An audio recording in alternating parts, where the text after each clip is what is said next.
And today really isn't the day for me to be talking about this because I'm so damn lazy. But full transparency, I create these. Some of you already know this, but I create these episode topics at least a week in advance before before I record the episode.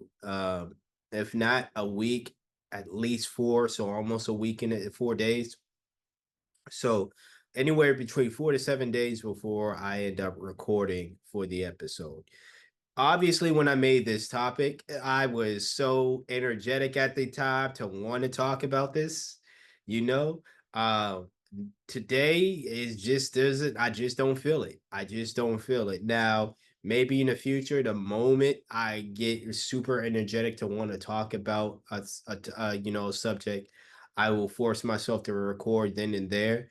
But if I'm busy, which was likely the reason as to why I didn't talk about this sooner on in the week, then I can't. Obviously, I gotta wait till it's record day, which is usually Sunday.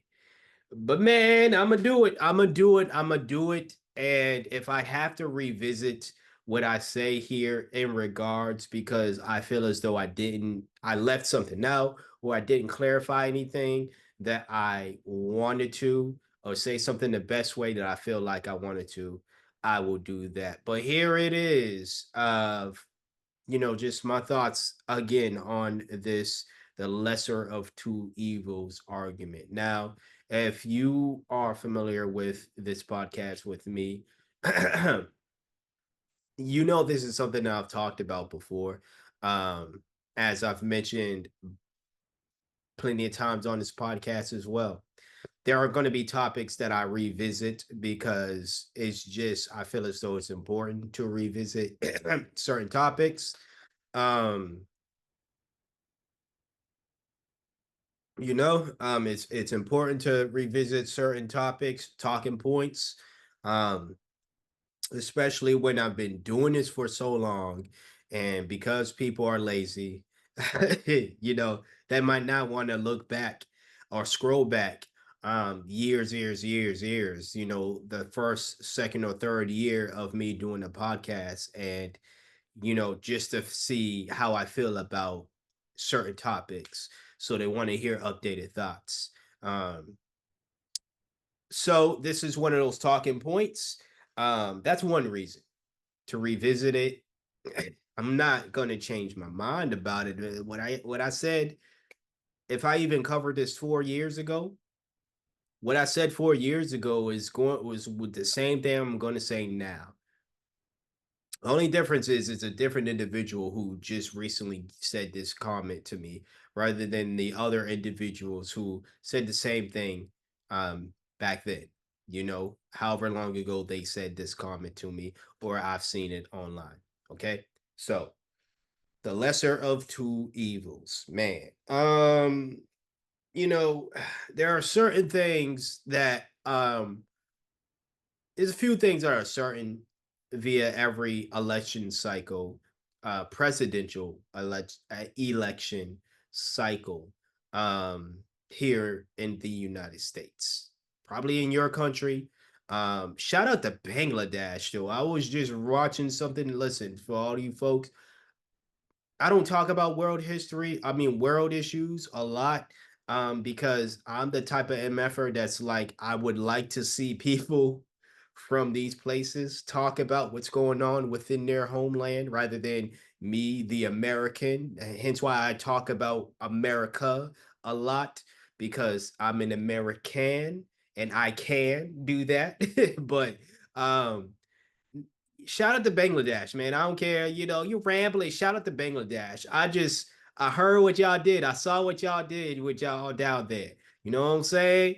That's the type of energy America needs. Real talk. So shout out to Bangladesh. Anybody watching or listening from Bangladesh, man, I salute you for real. I salute you for real. Shout out to y'all, because that's how you're supposed to let these politicians know that we are serious and you do for us, not the other way around. America, we haven't gotten it, and we will never get it. if you ask me. Not anytime soon, and definitely not in my lifetime. Maybe I'm gonna be in the heavens, looking down, smiling the day that Americans, if America even outlives me, some way, somehow, and um, yeah. So shout out to Bangladesh. I just had to get that out the way. But now that it's now that that is out the way, let's get into the actual topic. So as I've stated before, there are certain things within every presidential election cycle here in America that are just certain things that you're going to see and hear. You're going to see the Democrat president say, I am not Donald Trump or I am not the Republican president. You're going to see the Republican candidate of whoever accuse the Democrats of caring, being socialist when they're not, communist when they are not, accuse of them of actually caring about the very issues that I care about, and then saying how problematic that is that they care about these issues when they do not, and when that is the and those problems or those issues are not problematic. Um, you're gonna see that. You're gonna see more division. You're gonna see people who uh, are loud and gay, like too raw, too real, or you know, yeah, too loud and too wrong is what I call him. You're gonna see people like him come out and try to, shame everybody and be as loud and think they because the louder they get, the twistier their neck gets. You know what I'm saying? That that means that they're more correct. You're gonna see that folk. You're gonna see the shills from both parties come out, but also the other certain you're going to hear and see is uh, Democrat voters say the lesser of two evils, right? These people who typically say that will try to paint themselves out to be um, objective voters. I won't say undecided because they are very much decided, but they're coming from the standpoint of being objective when they're not necessarily objective. They're just not taking the gung ho route like their other Democrat voter community members do. But they are very much decided. They're not undecided voters. They take on the stance of an objective voter. All right. When we all know that the climate wise, America is not very objective when it comes to voting. It's very much my team versus your team. There's no objectivity in that. It's literally my team, your team, you know? So I was recently told that I'm speaking, I won't name this woman's name, right? But again, people get privy to my standpoints on things.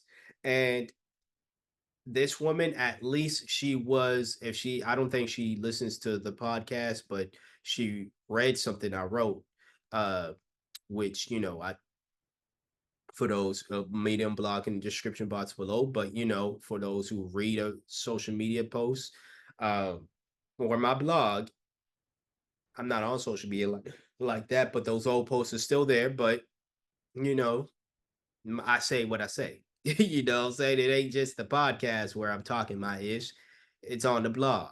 So if you like to read, some of my thoughts instead of listen or not just listen to it, but read again, Medium blog in the description box below. But she had read something I wrote, and her response was pretty much, yeah, both the parties do suck, but one of them is definitely the lesser of two evils. And my response, I'll read it. I would have read it to you verbatim, my response, but my phone is charging. So there's that. And I don't feel like getting up and grabbing it. All right. It's just one of them lazy days. Right. Um, so, but anyways, my response to her paraphrasing was pretty much um telling me the lesser or saying to anybody, not just me, but anybody, that there's a lesser of two evils is like saying Do you want a shit sandwich or your favorite ice cream mixed with shit on an ice cream cone that's not made out of shit? So yeah, the ice cream cone is made out of, what a traditional ice cream cone is made out of. On top of that ice cream cone, though, is a pile of shit. But on top of that pile of shit is your favorite or preferred ice cream. So it could be Rocky Road, vanilla, chocolate, Napoleon, mint chocolate chip, strawberry, raspberry, all them good things. Shout out to Cameo, and shout out to everybody who got that. But it's like having to decide that and a shit burger, a shit sandwich. And now this shit sandwich, by the way, it's not like it's a shit between two breads, loaves of bread or buns, right? No, it's a bread that's made out of shit, a burger patty that is shit, and then the other patty, the bottom patty is also made out of shit. So a shit burger or an ice cream shit or shit cream, right? You know what I'm saying? Like, I shit on an ice cream cone, essentially. So I understand why people say that. Again, the Democrats perceive themselves as the moral party, the more moralistic party. And that's why they, when pressured, will feed you ice cream. Like, we'll give you an ice cream cone that's made out of actual not shits. You know what I'm saying? Now, some people are gonna be like, well, it's made of sugar and carbs and all that stuff. That's still shit. I'm talking about like fecal matter shit, like poop. I not stuff that is, yeah, granted, you can call that shit, sugar and all that other stuff, right? You can call it shit, cool, but I'm talking about like human feces. That's what I mean by shit, you know. Um, so like, yeah, the Democrats are good at, you know, I was just seeing something, reading something actually before even hitting this podcast or hitting record on the podcast, um, and stuff, making my food, all that stuff. Um, and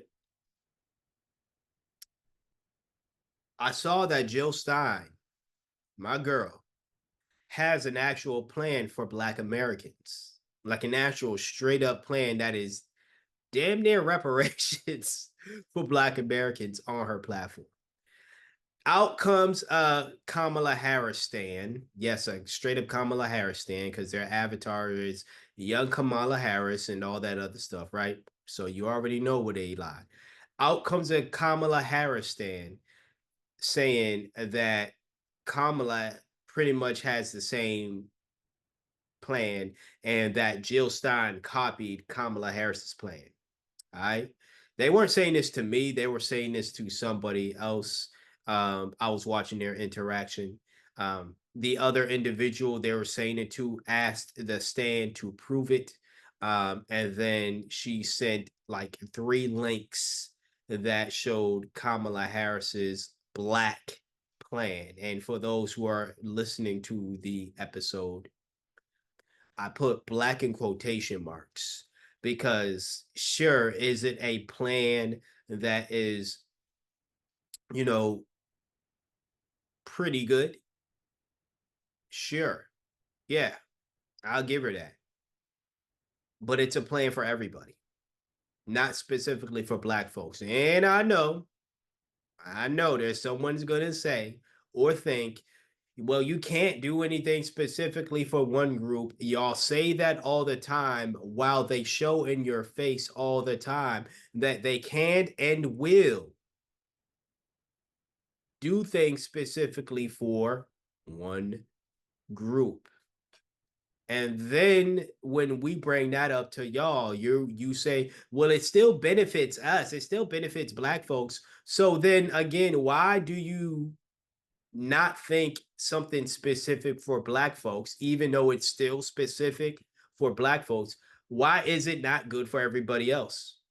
Why is it that black folks have to not take anything specific and hope that the specific good that's happening for someone else is going to trickle down to us? But then when we say, okay, so how about we get something specific that's also going to help out somebody else? You're like, no, they can't do that. But then we again, it's in this constant circle of dim voters say something can't be done. People who are smart enough actually show you. And when I say people are smart enough, I don't mean Republicans. I mean people who are actually smart enough, who are either other dim voters or non-dim voters, will show you actually it can be done and it has been done by the very people in the very political party that you say can't and won't, it can't do something. As to why they haven't done something is because they can't do it, but then we have evidence. And then you say, well, this is a good thing for everybody, not just for the Jewish people, not just for the LGBT, not just for the immigrants, right? And then when we say, okay, how about something specific for Black Americans that is going to also benefit other groups if it is done for us? You say, no, it can't be done.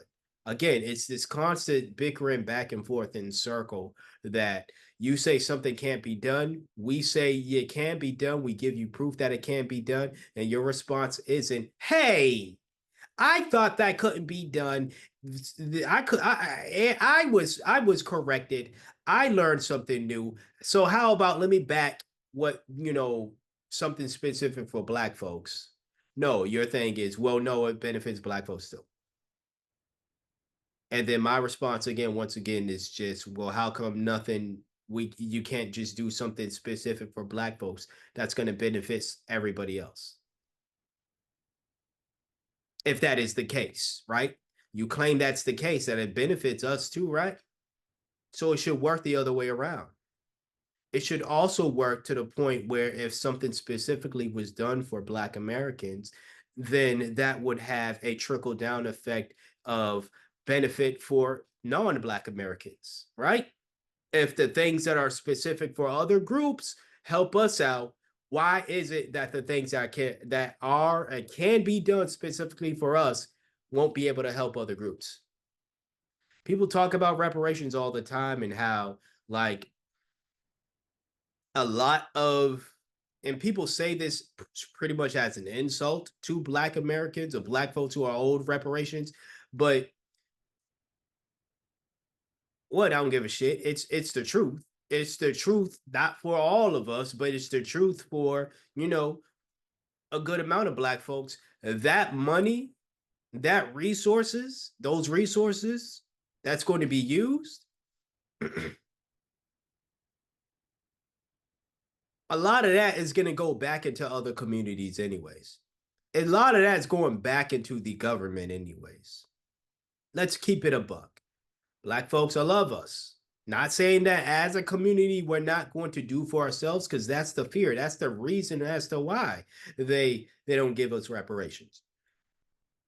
They know that not 100% of the community, but a good portion of us, or at least an alarming amount, let's just say even 25% of the Black community within the United States was like, we're good. We're taking this money. We don't have to rely on you motherfuckers no more. We doing for ourselves. We building our own stuff. We circulating this Black dollar back into this community. That is what they're afraid of.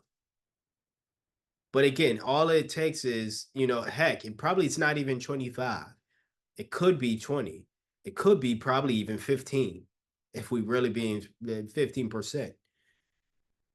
It's not a high amount of number is what I'm saying. It doesn't have to be super high for them to be like, okay, that's very alarming,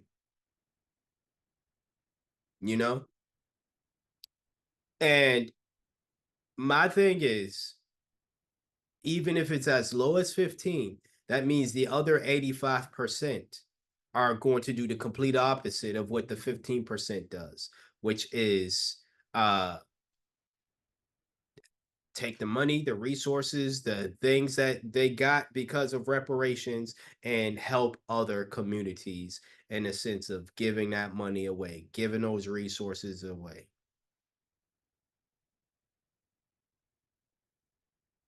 giving whatever, if we accrued some land, giving it away, selling it to another high bidder, or using it again to benefit other folk. So again, this whole aspect of things specifically for other groups help out black folks, but then with that logic, you should be able to understand, or you should be able to argue if that is truly something you believe, that it helps out other black folks. Because the reason why they always go back in circles is because they don't truly believe that, because they don't see it. They don't see it, so they don't believe it. They don't believe it truly helps out other black folks. But something in their mind, instead of them saying, I'm wrong, I'm wrong, I'm wrong, they don't want their whole reality bubble burst. It's, oh nope, I gotta go and defend this group. I gotta rush to defend these folks. Nah. I know it's probably kind of tangential, like I told y'all. Like today was not the day for me to record some stuff. Honestly. Yesterday could have been the day. Honestly, it well really probably what it was. Yeah, really the lesser of two evils is still evil. And that's going to be the title of at least this video when it's uploaded on YouTube, is the lesser of two evils is still evil. Like, I don't understand why anyone would think that's a sound argument to say to anybody. Again, and I think I made this analogy in the past, and I'm gonna say it again. It's like asking somebody, you have to choose one, getting stabbed or getting shot, and you have to choose.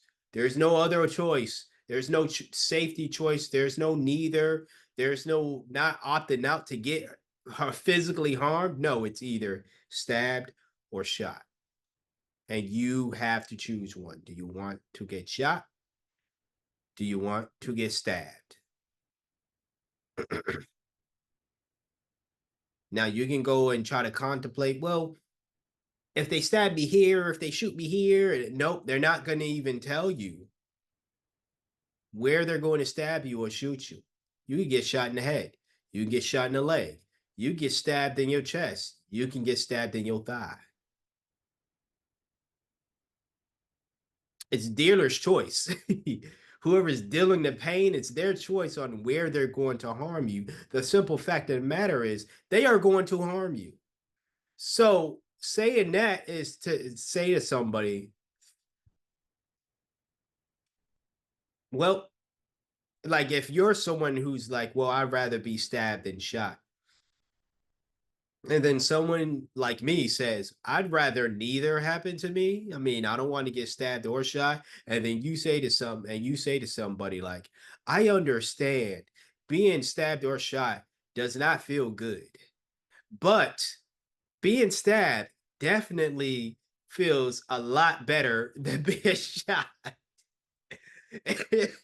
And I don't want to make it seem like I'm making fun of this. Is violence, bro. Like, this is violence. This is harm. And to anybody, if you've been blessed enough to survive a stabbing or shooting, please don't take this as me making light of something traumatic that has happened to you. I've never been stabbed or shot. Praise be to the Most High for all of that. But what I'm saying here is, saying something as detrimental as the lesser of two evils is, there is a lesser party, whatever that lesser part, where lesser evil is, because there might be someone that's on the opposite side. It's like, no, actually, I'd rather be shot than stabbed. You're still saying I'd rather be harmed, but the way that I believe, because you don't truly know. You're all the only thing that is known here is somebody's getting hurt. You're getting hurt. You know, these things are going to hurt people. That's all that's a known. We don't know the severity of it. Well, we do know the severity in the sense that whether it's shooting or stabbing, these things are harsh. You know what I'm saying? So they're very serious. But you don't know if you're gonna come out a survivor. You don't. And to say something that's super irresponsible, that's irresponsible to you to say. There's a lesser of two evils is again is like telling somebody they had to choose between getting shot or stabbed, and then a person chooses, and what if they chose something and they don't come back from it? Is that not irresponsible of you to say to somebody they had to choose a way to be harmed? Now people gonna be like, "Be serious. We're talking about politicians here. Kamala's not gonna stab and shoot nobody." But the policies that she supports, the policies Donald Trump supports, both presidential candidates support. If it has anything to do with lives being lost, either on this land or abroad, that is harm. So this whole lesser of two evils, when you have someone who two parties, I'm gonna put it that way, because Harris probably is going to walk back or not publicly make statements in support of Israel. But Joe Biden has. The Democrats pretty much have. So have the Republicans, or at least Donald Trump. And then just other situations outside of what's going on over there on the Gaza Strip. Whatever decisions they make, the harm is going to be done. Y'all talk about harm reduction, right? That was the term y'all was throwing around a long time ago, right? Especially during uh even some mainly after the pandemic ish, I guess 2021. But harm reduction was a term that a lot of leftists was throwing around all the time. Harm reduction.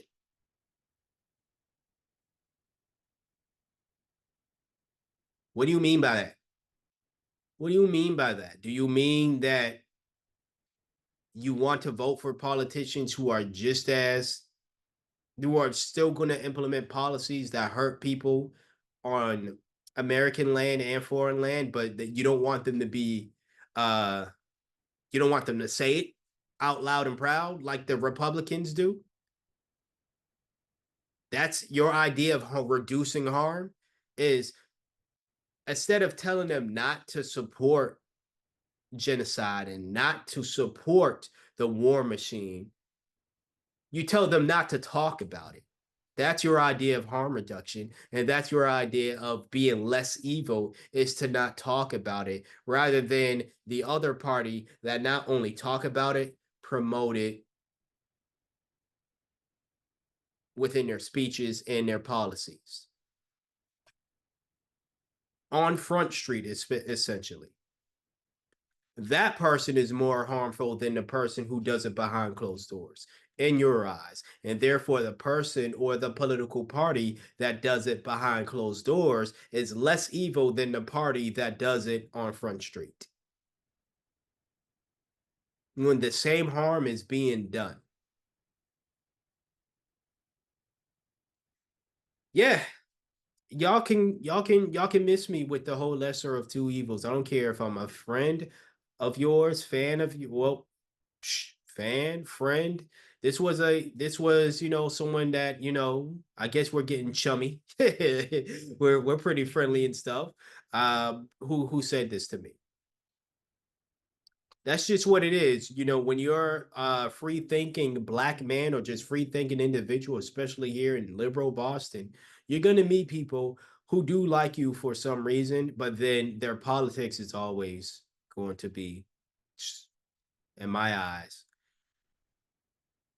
for the lack of better wording, a bit skewed. But that's that. That's all I gotta say, and that's all I'm going to say. Yeah.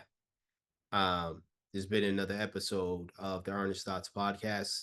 I'm not gonna do the usual outro. I'm just gonna go and chill for the rest of the night. All right. Y'all take care of yourselves out there though. All right. Peace.